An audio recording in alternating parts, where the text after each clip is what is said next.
नमस्कार दोस्तों, और मेरा नाम है जनांगेश्वर और आज हम मिलने जा रहे हैं अंतर्राष्ट्रीय कथाकार मानस पंकज महाराज जी से। गुरु जी नमस्कार। तो सबसे पहले हम आपका नाम का मतलब जानना चाहते हैं।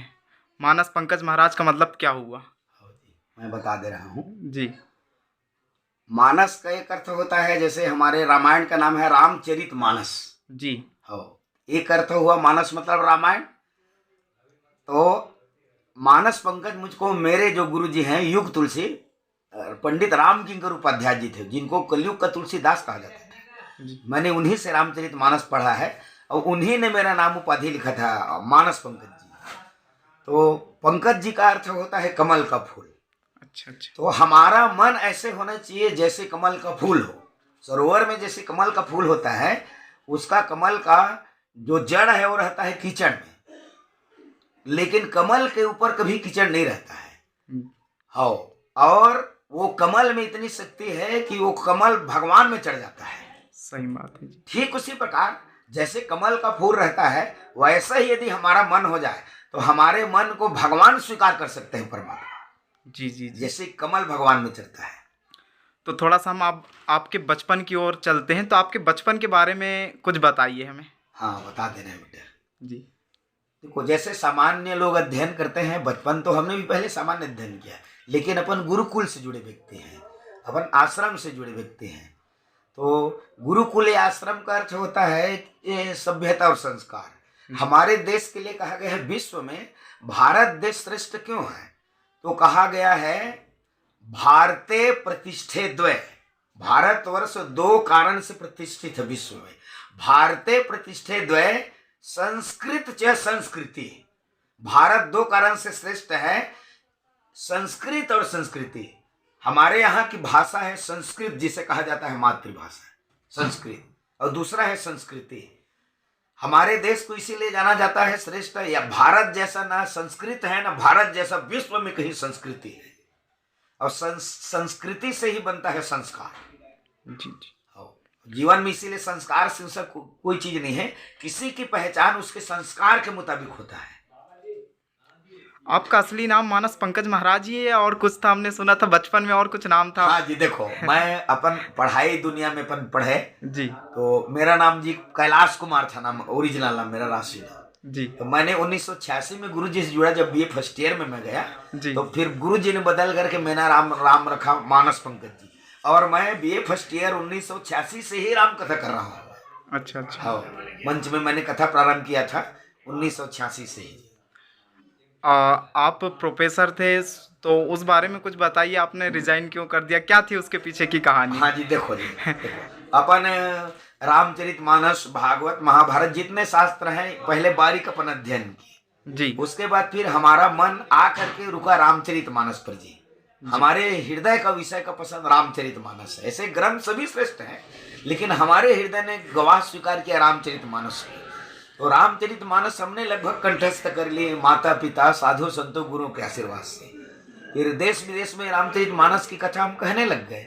तो अपन जो बेमेतरा कॉलेज है वहाँ 1995 में हम किए थे ज्वाइन, और 2002 में हमने फिर नौकरी छोड़ दी स्वेच्छा से। हमारा विचार ये हुआ कि हमारे अंदर जो ज्ञान है जी जो भरा हुआ है रत्न, उसका प्रचार प्रसार होना चाहिए। तो पारमार्थिक दृष्टि से हमने फिर उसको छोड़ दिया, भरी जान कर दिया। अच्छा अच्छा। तो जब सन्यासी जीवन में आए तो आपका शुरुआती दिन कैसा रहा? हाँ देखो भाई, शुरुआती प्रारंभ में अपन कथा प्रारंभ किए, एक तो अपन छत्तीसगढ़ के थे जी। तो जिस समय हमने कथा प्रारंभ किया उस समय छत्तीसगढ़ में उस स्तर के विद्वान नहीं मिलते थे। बाहर से, काशी से, बनारस से, इलाहाबाद से पहले विद्वान आते थे। तो हमारे छत्तीसगढ़ के लोगों को, विद्वानों को थोड़ा हीन दृष्टि से पहले देखते थे। अच्छा। तो हमारे मन में भी विचार उठा कि हम भी उसी स्तर का विद्वान बना के दिखाएंगे, क्योंकि जितने भी शास्त्र पुराण है वो तो वही है।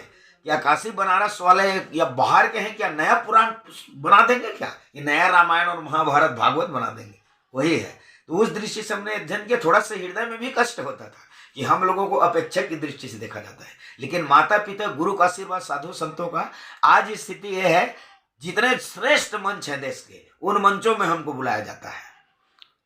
कहा भी जाता है जिसका गुरु नहीं उसका जीवन शुरू नहीं।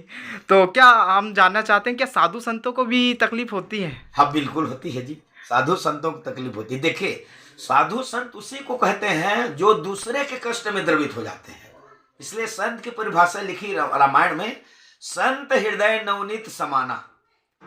संत की तुलना किए गए हैं नवनी से, मक्खन। फिर भी कहा गया है कि मक्खन को अग्नि में डालोगे तब मक्खन घी बनता है, लेकिन संत उसको कहते हैं जो दूसरे के दुख को देख करके द्रवित हो जाए, पिघल जाए। तो संत अपने दुख से दुखी नहीं रहता, साधु महात्मा दूसरे के दुख से दुखी रहते हैं, जी जी। अन्य के कष्ट को देख कर। आपके जीवन की दिनचर्या कैसी होती है? हाँ बेटा, हम बता दे रहे हैं। अपन ब्रह्म मुहूर्त में कहीं भी रहें, देश में विदेश में, अपने गांव शहर में, कोई कथा पुराण में, हम कहीं भी रहें, 4 से 4:30 के बीच अपन ब्रह्म मुहूर्त में उठ जाते हैं।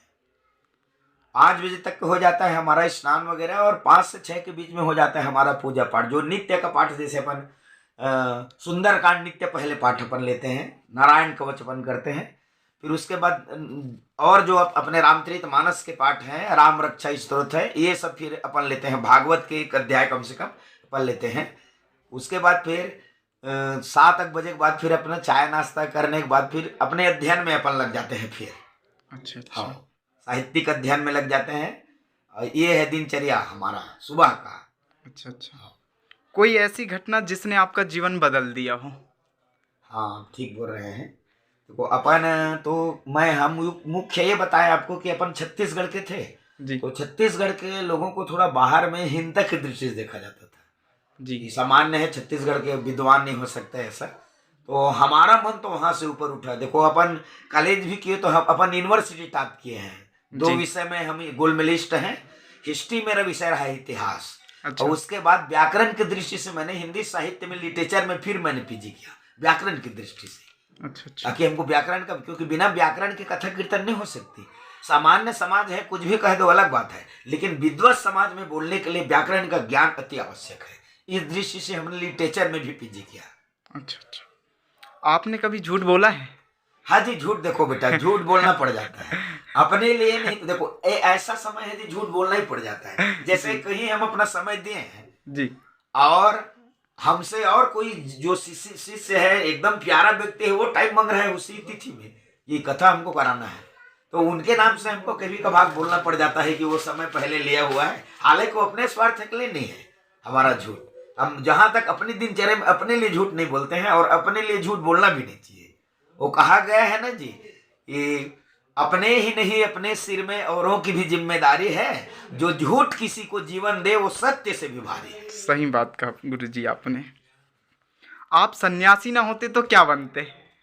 देखो जी, हमारे देखो, अपन तो ज्ञान मार्गी भक्ति मार्गी व्यक्ति हैं जी। तो उधर तो सोच अपन सकते नहीं। हाँ, लेकिन ये कहता हूं मैं, जैसे मेरी माँ की भी स्वर्गवास हो गई 1995 में, मेरे पिताजी का भी 2016 में मृत्यु हो गया। तो यदि मैं सन्यासी नहीं होता, ये जीवन नहीं रहता, तो एक मेरी इच्छा ये रह गई कि मैं अपने माँ बाप का एक बार फिर सेवा कर लेता है, मेरी इच्छा रहती। अरे वाह।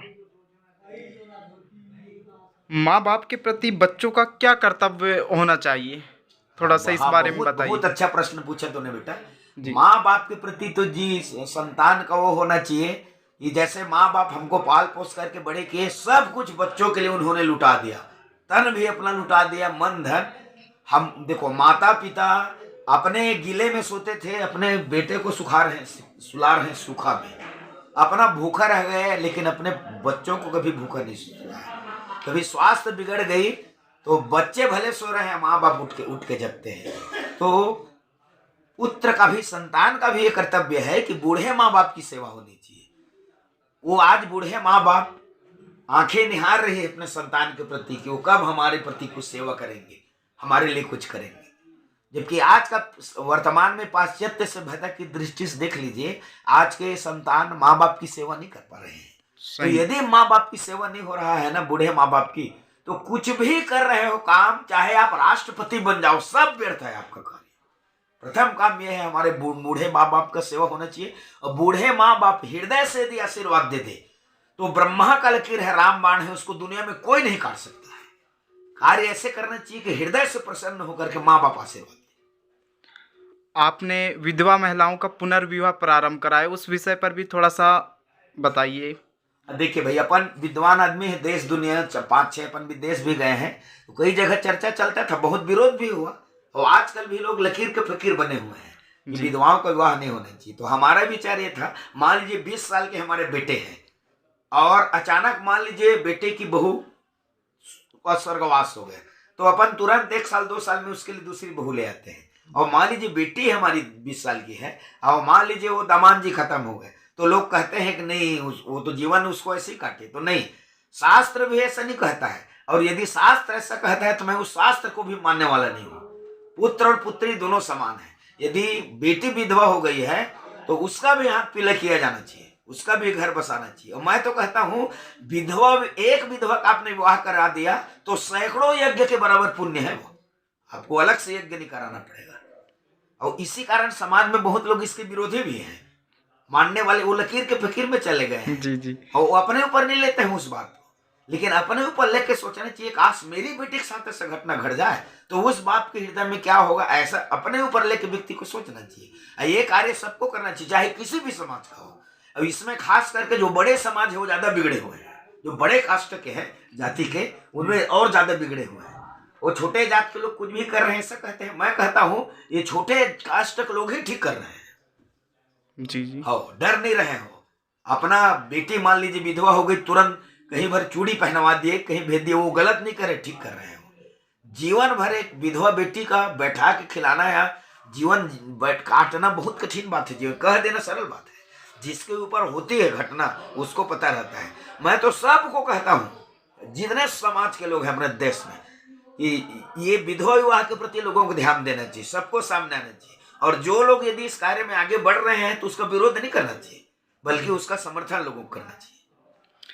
क्या आपका विरोध होता है जब आप पुनर्विवाह वाली काम करवाते हैं? तो बहुत विरोध होता है जी, ये तो बोलते हैं उसी में विरोध हो जाता है जी, करना कठिन है जी। जी हाँ, बोलने में देखो दुनिया का नियम है, वो किसी की बुराई ही खोजते रहते हैं। हमको अनुभव है, मंच में चले गए तो 99 हम अच्छा बात बोलेंगे, लोग उसको नहीं पकड़ेंगे। एक आध बात ऐसा बोल दिए, वो भी अपने लिए नहीं बोल रहे हैं, समाज के सुधार के लिए बोल रहे हैं, तो लोग उसी बात को पकड़ लेते हैं कि नहीं ये मानस पंकज जैसे बोल गए, जबकि अपने लिए नहीं है। हालांकि आगे चल के वो जब ठोकर खाएंगे तो हमारी बात तो उनको याद आएगी, स्वीकार करेंगे कि नहीं गुरु जी ने ऐसा कहा था, लेकिन तुरंत में आदमी स्वीकार नहीं करता है, इस बात का दुख होता है।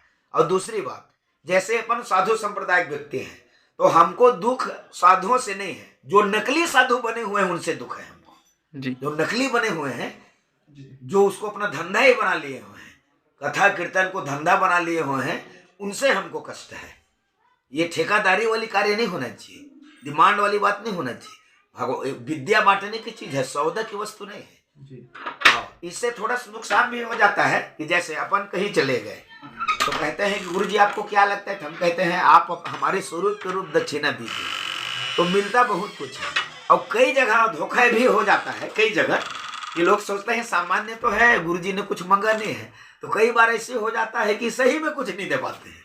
मैं एक घटना बता दूं, इधर आप मध्य प्रदेश में ही एक स्थान में हमने किया कथा, तो जिन्होंने हमारा कथा रखा, राम कथा रखा था, मई महीने गर्मी में रात्रि होती थी, तो उन्होंने हमको कह दिया कि गुरुजी एक सोना हम रखे हैं और इसी को बेच करके हम विद्वानों की पैसा देंगे और टेंट पंडाल साहब को पैसा दे देंगे। अच्छा। अब 9वां दिन जब कथा शुरू होने वाला था रात्रि 8 बजे, तो 7 बजे वो कहता है कि मेरे पास कुछ नहीं। अच्छा। तो मैं थोड़ा से तो मानसिक संतुलन बिगड़ा, लेकिन मैंने विचार किया 8 दिन तो मैंने कथा कह ही दिया है, आज आखिरी रात्रि है, तो आखिर मैं नहीं करूंगा तो दुनिया के लोग ये कहेंगे गुरुजी इनकी कथा पूरा नहीं किए। तो मैंने कहा चलो बहुत कथा हमने किया है, दान दक्षिणा में एक कथा बिना स्वार्थ के, तो हमने बिना स्वार्थ की उस कथा को किया। और यहाँ तक कि भाई वो उस व्यक्ति ने हमको आने जाने तक की खर्चा नहीं दिया, फिर भी चलो हमने कहा कि वो देने वाला ऊपर वाला होता है, निस्वार्थ एक कथा, इसी बहाने हमारी निस्वार्थ कथा हो गई बिना स्वार्थ के। सही बात। हाँ, इससे हमको हृदय से सगुन मिलता है। और देखिए निस्वार्थ काम करने से ही हृदय को सगुन मिलता है, जब तक स्वार्थी कार्य करेंगे तो मन में प्रसन्नता नहीं होती है। जैसे देखिए आप स्वयं खा रहे हो कोई चीज तो उससे अपना तन सुखी रहता है, और दूसरे को आप खिलाओगे तो उससे अपना मन खुशी रहता है, मन खुश रहता है। जी जी सही। तो गुरुजी की हम मोटिवेशन विचार, उनकी बातों से बहुत कुछ सीख सकते हैं, बहुत कुछ सीखने की हमें ज़रूरत है। नमस्कार। उसका स्वस्थ रहो, दीर्घायु रहो, विजय कल्याण हो बेटा। धन्यवाद पंडित जी।